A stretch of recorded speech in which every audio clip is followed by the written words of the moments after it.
Welcome back to the channel, everybody. Hopefully, everybody's having a wonderful Friday evening. Not going to take up too much of your time today. Just want to really talk about one thing, maybe two. John Bolton will probably be the next one to get indicted. Enough about that. That'll be next week sometime, but that's what the rumors are out there on the Twitter and on Truth.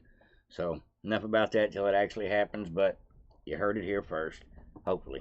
But at any rate, I want to talk to you about a fellow podcaster, really successful guy. I'm sure you know him because I've clipped a lot of his videos because he gets really great interviews with just about everybody in Congress and some people in the know that most of us couldn't get to, like Eric Trump, be able to get interviews with people like him and Julie Kelly. I'm talking about Benny Johnson, one of the many podcasters I listen to, and his channel has grown immensely. He is doing great work, and he was hand in hand working with Charlie at probably 100 events over the last 10 years. He's been doing this a long time. Him and Charlie were friends for a very long time. And he really had a great eulogy of Charlie uh, at the event where they celebrated Charlie's life um, at that big Coliseum. Y'all remember weeks ago. But at any rate, shortly after that, Benny Johnson started receiving death threats at his house, mailed to his house, and he didn't tell any of his listeners about it. He wasn't trying to spook anybody. He kept it under wraps, but he did call one of his guests to come on a show, a lady named Pam Bondi, and so Pam Bondi immediately got in action on this and tried to figure out where the letter come from. They end up tracking it down, figuring out what state the letter was mailed from, what city it was mailed from, what address it was mailed from. I bet you can guess what happens next. So these people that not only want to radicalize our country, but hurt people that are not radicals, like the normal people that just want to speak the truth. Whether you're just someone out here on the streets, or you're some podcaster, or you're someone of any influence, the Scott Presslers and the Benny Johnsons and the people like Charlie Kirk that are making a difference, that we're making a difference. Uh, Another one is Robbie Starbucks, making a difference. These are the people that are some of the people that are at the head of the spear of a lot of these problems that we have in our country, and they're taking it head on with mostly just their conversation and some of their abilities through their networking and listeners to get things done. And I just love to see that there's people out there like these guys, like Scott Pressler, that is a valuable asset to the Republican Party. But the Democrats probably don't know him, but they probably hate him if they knew what all he's done for our team. So just on that thought, I prefer everybody to try to keep your head on a swivel at all times.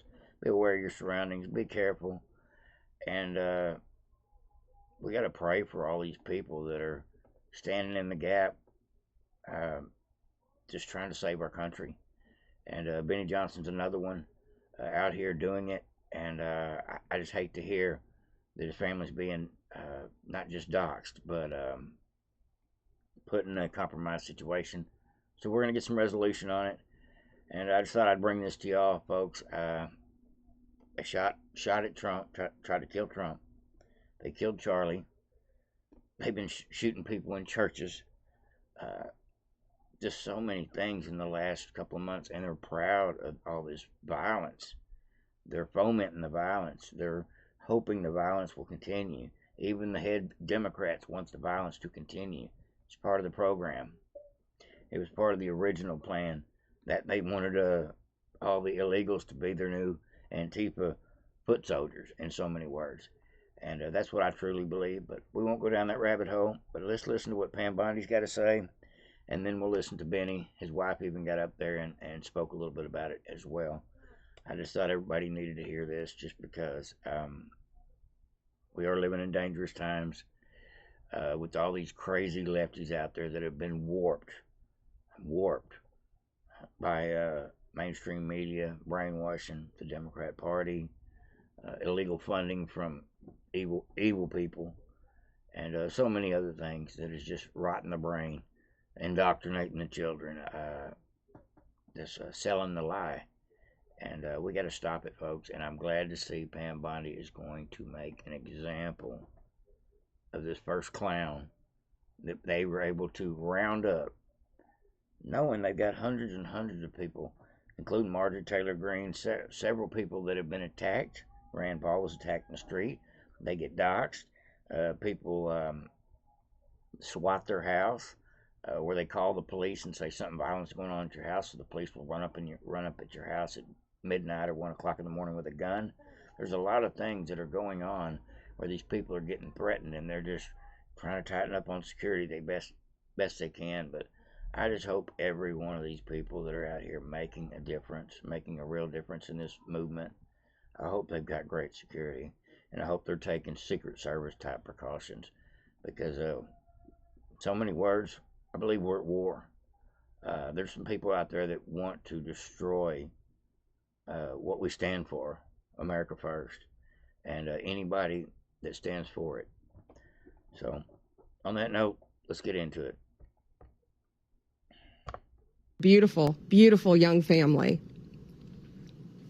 The author of this letter made it very clear that he hated Benny because of his views, and he wanted Benny dead.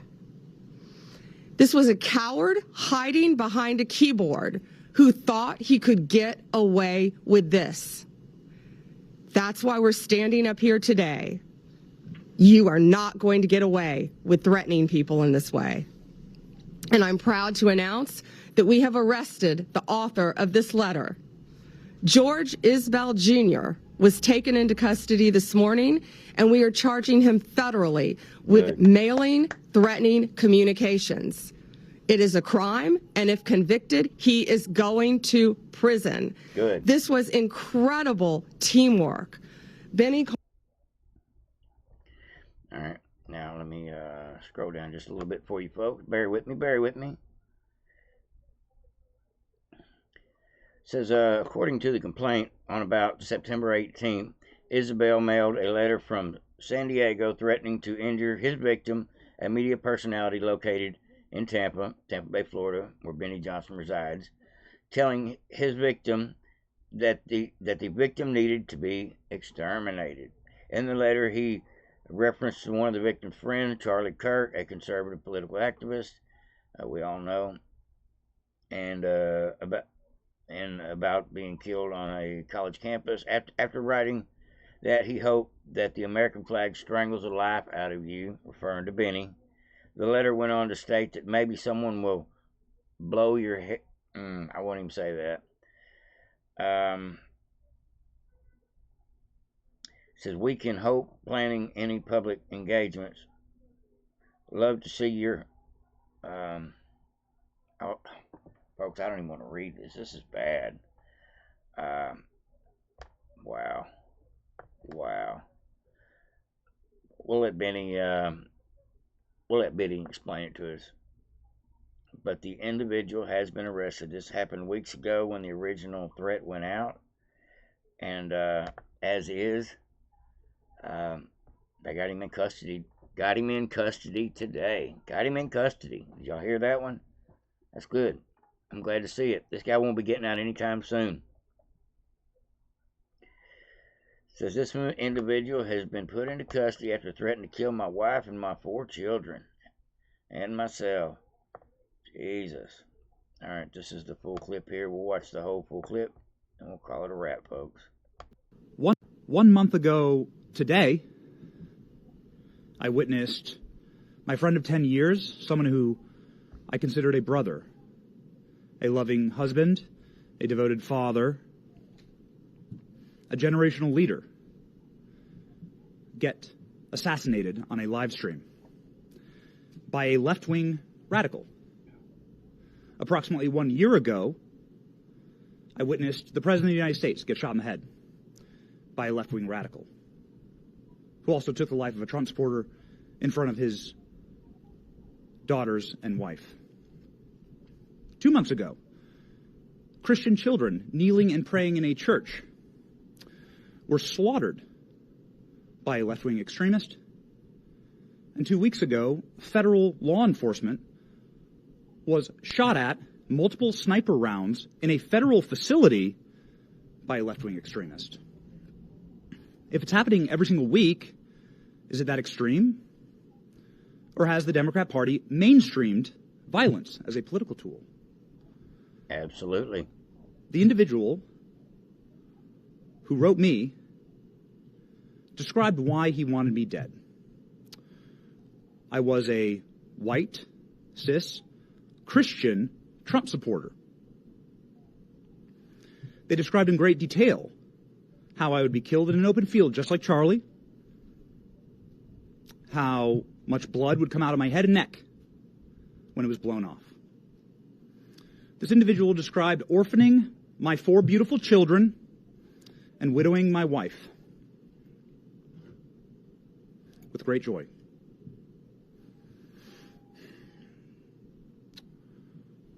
You might want to say another left-wing radical, another extremist. And to that, I would like to direct your attention to the state of Virginia, where Democrats have nominated and are about to vote for the chief law enforcement officer in that state, a man who has done the exact same thing. An individual who's calling for the assassination by bullets of Republicans that he disagrees with. The killing of their children. The slaughtering of, as he says, little fascists. Are my 4 innocent, beautiful children little fascists? Violence has been mainstreamed by the Democrat Party. It is not extremist, it is mainstream. And we need a moment of reckoning here. This has to stop. This cycle must end. Is any Democrat courageous enough to disavow violence? Nope. To call for individuals that espouse these things, like what happened to my family, or what's happening in Virginia, to call for those kind of candidates to step down? Maybe Fetterman. Will Democrats vote for that? Because if you're voting for that, then implicitly you're encouraging it. You're endorsing it. I don't want political violence. I want peace in my nation. I love this country. I want to be able to debate like Charlie did. I want to be able to raise my family in peace. You know, I don't mean to stop it, but he made a great point. If you're voting for this if you're voting for these crazies in this Democrat way of being, you're accepting it. You're agreeing with it. And on the same note, if you're not voting at all because you don't think it matters enough to vote, you don't think your vote counts, whatever your case may be, you've got an issue too, because you're not helping us eradicate this by putting better people in office.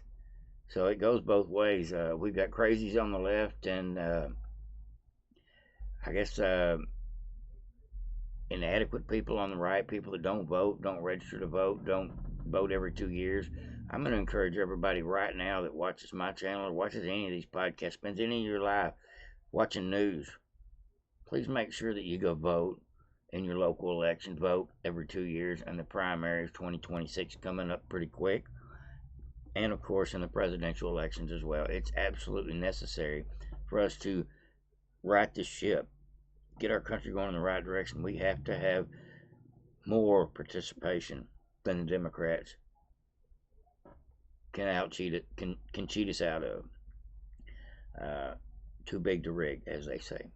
Let's get back into it, folks. I just thought that was a great point, and I'm glad that this will go viral, I believe, and I'm glad that he's putting it out there that not only is it these radical individuals, it's the politicians that are fixing to get elected that say the same things. There it is. There's the real problem. That is our birthright. But you cannot make peace with evil as a Christian. You cannot unite with people who want you dead. I want unity in this nation. I want to be able to agree on more than what we disagree on. But for that first to happen, we must understand the battle. We are fighting good versus evil, darkness versus light. And good must conquer evil. Do not make peace with evil. To that end, and in conclusion, I would like to thank federal law enforcement, Pam Bondi, Kash Patel, Dan Bongino, the FBI, the DOJ, the Tampa Police Department, the detectives here, with absolute pinpoint accuracy, professionalism, courtesy, swift and tact.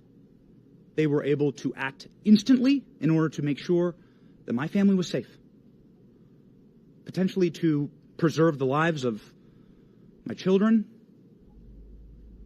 and they're doing that for families all around the country in many different ways.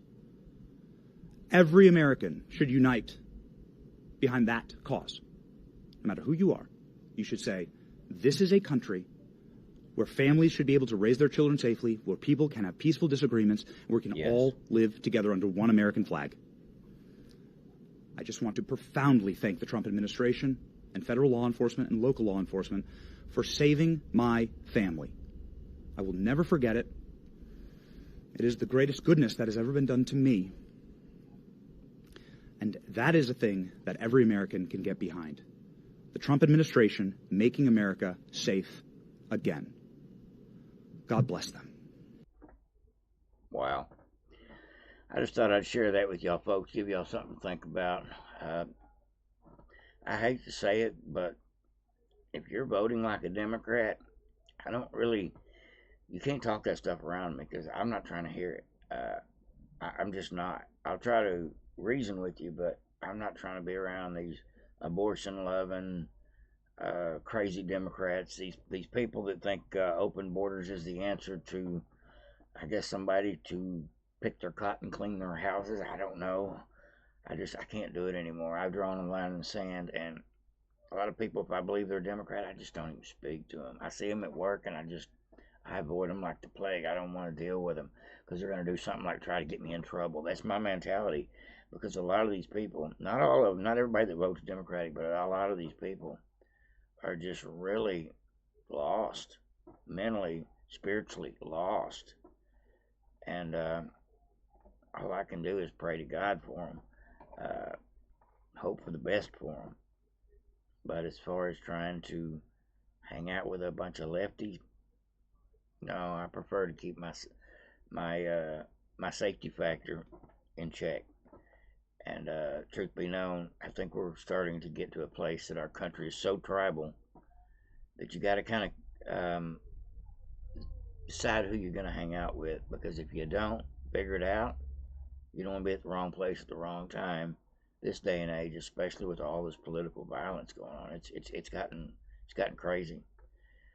And the only real solution to all this is, hopefully, concealed handgun carry in your state like it is here. That solves a lot of these problems here in Texas. But for the rest of the states, I can't really speak for, because every state's got their own gun laws. But that's the right answer. Everybody can legally carry a gun, and that is a huge crime deterrent. Let the cops actually arrest people, and when people go to jail, keep them in jail. Prosecute them for the crimes they did. That's the right answer. But you're going to have the people at the top. The people at the top handled up on. We're going to have to invoke the Insurrection Act against people like Barry Johnson, people like, the mayors of every Democrat city in the country that hates ICE and is fighting ICE, and the governors like Gavin Newsom as well. These people that not just fight ICE, but fight everything our government is trying to do. And we're going to have to deal with them. If you're a politician and you're promoting violence, talking about shooting people and assassinating their family, that ought to be a red flag enough to have you ejected from the building, if not arrested. I believe in free speech, but when you promote hate crime, that's a whole nother situation altogether. That's what I got for you today, folks. Hopefully Benny and his family will be safe. Thank God that they caught the suspect. But I believe that somebody like Benny, or maybe a lot of people like Benny, will continue to pick up the mantle of Charlie Kirk's legacy and continue to do these events at these colleges where it's necessary. That way, it ain't just one person out there as the front man. Maybe it's several people on a rotation, or a bunch of them. That way, a bunch of them, of these influencers, That way, the message doesn't stop. The Turning Point Action, Turning Point USA continues to grow. These Charlie Kirk chapters continue to thrive, and people finally, especially the young people, finally get an opportunity to see the truth and wake up and have an option to stand for morality and good in this country, versus the people that want to kill you because you're not just like them. You know, what did Benny do wrong? Well, he's a Christian. He's not a homosexual. He loves this country, and he's a Trump supporter, and he was a friend of Charlie Kirk. Which of those 5 things was supposed to make him worthy of being murdered? I don't know. I don't get it, but it is something to ponder on. All right, folks, I hope everybody has a great day. Like I said, it's a Friday evening. Hopefully everybody can get back to their life or get back on this internet and find another video to click on, but that's what I got. Over and out.